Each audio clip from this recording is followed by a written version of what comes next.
দামি জানে না সকলে, জানতো যদি পড়তো দেখে কোরআন হাদিস খুলে, জানতো যদি পড়তো দেখে কোরআন হাদিস খুলে।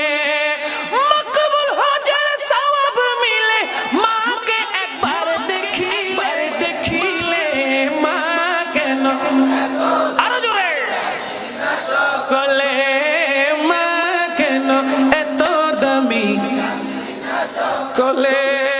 10 মাস 10 দিন গর্ভে ধারণ করেছিলেন মা, সহ্য করেছিলেন মায়ে যতই যন্ত্রণা।